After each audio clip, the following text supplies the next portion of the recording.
my students have been busy doing lots of work and they have gained 3 little mini action figures, I like to play a game with them. And that is just to break up the working, but also to be able to have fun, to be able to work together, to be able to play and to have a lot of joy with what we're doing with maths. And I also want them to see how maths is used in real life, to be able to interact with other people.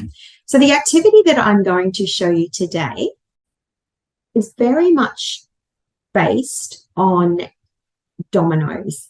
And that is because you can have 2 players, you can have 3 players, you can have 4 players, but it's just a little twist to that. And I guess the reason that I love this activity is it stemmed from one that Mark actually showed me, where he plays this game called Battleships, and the students put forward a number each and the biggest one gets to keep them all. Well, this one is very similar, but it is based on, as I said, dominoes.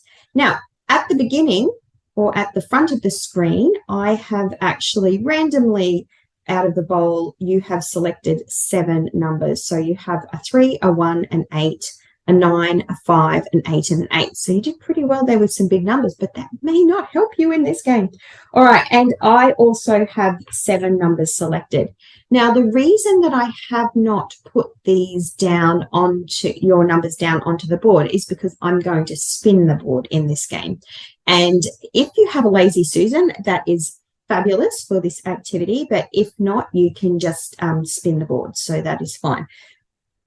Now, in this activity, the first person is going to start, and you're lucky because you've got a big hand to start. I don't know how that's going to go all the way to the end, but anyway, let's have a go. Now, you probably noticed that I haven't done one thing. Okay, I haven't set up my game board with the double number system, which means that everything now going onto it is a number. So let's start with a number 9. Okay. Now, in this activity, to make the dominoes go with the number 9, my side or my turn, what I actually have to do is try and find something that makes up 9. So I have 6, 6 and 3. So I'm going to put 6 and 3 after the number 9. Okay, so 9 is 6 plus 3. And then it's now your turn, and you have to make up the number 3. Now, I could have been a bit nicer and put 3 and then 6, because making up 6 would be slightly easier than making up 9, but I wasn't, so it didn't happen, so you have to make up 3. But fortunately for you, you have 8 minus 5. You have an 8 and a 5, so you could do 8 minus 5, which then made 3.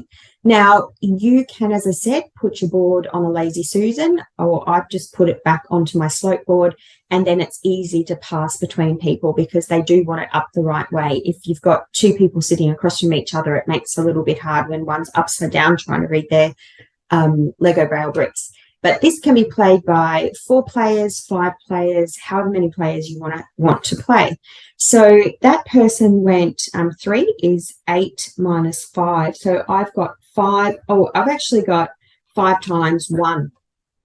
So you can do any multiplication that you like. It could be any operation. It could be multiplication, division, anything you like to make the previous number. And that's how we can play Lego Braille Bricks Domino in our classroom.